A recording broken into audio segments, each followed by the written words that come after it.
Assalamualaikum warahmatullahi wabarakatuh. Selamat pagi, selamat siang, selamat sore, dan selamat malam kepada Bapak Yusuf selaku dosen pengampu mata kuliah Pendidikan Pancasila dan mungkin kepada teman-teman yang menyaksikan video ini.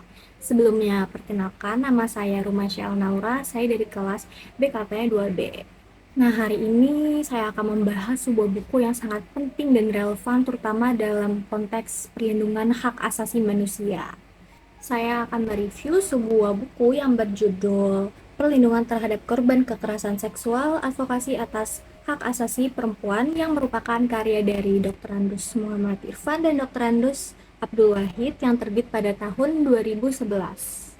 Buku ini terdiri dari 163 halaman yang mengangkat isu kekerasan seksual terhadap perempuan di Indonesia.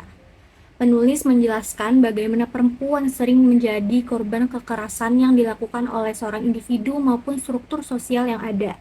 Mereka membahas hak-hak dasar perempuan yang sering terancam seperti hak untuk hidup tanpa kekerasan, hak untuk berpendidikan, hak untuk bekerja tanpa diskriminasi, dan hak untuk berpartisipasi dalam kehidupan politik dan sosial.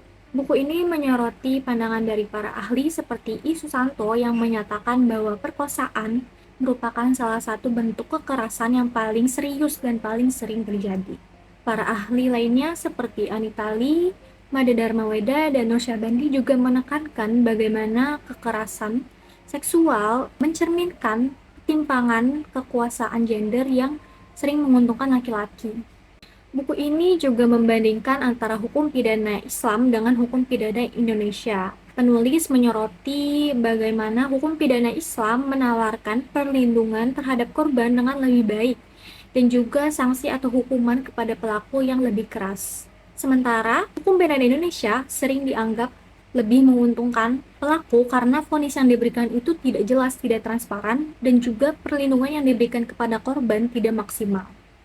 Nah, buku ini memiliki sisi menariknya nih yang terletak pada analisisnya yang mendalam dan menyeluruh terkait isu kekerasan seksual.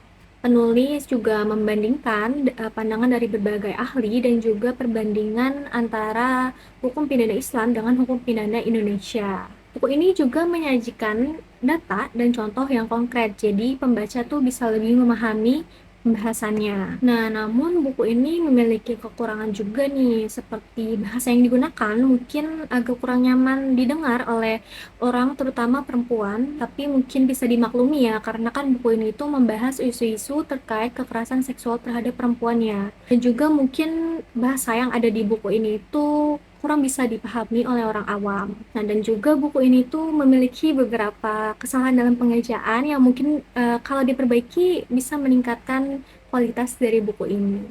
Secara keseluruhan, buku Perlindungan Terhadap Korban Kekerasan Seksual, Advokasi Atas Hak Asasi Perempuan merupakan bacaan yang sangat berharga dan penting bagi mereka yang peduli terhadap isu-isu terkait kekerasan seksual yang menimpa kepada perempuan. Buku ini membuka mata kita dengan realitas yang terjadi kepada perempuan dan pentingnya sistem hukum yang adil. Dan sedikit tambah dari saya, para perempuan yang menjadi korban mungkin sudah kehilangan hak-haknya untuk hidup dengan damai tanpa kekerasan.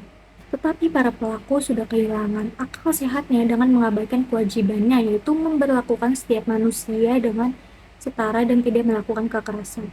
Maka dari itu, memberikan perlindungan kepada korban dan memberikan hukuman yang setimpal kepada pelaku sangatlah penting untuk mewujudkan kehidupan yang adil dan sejahtera.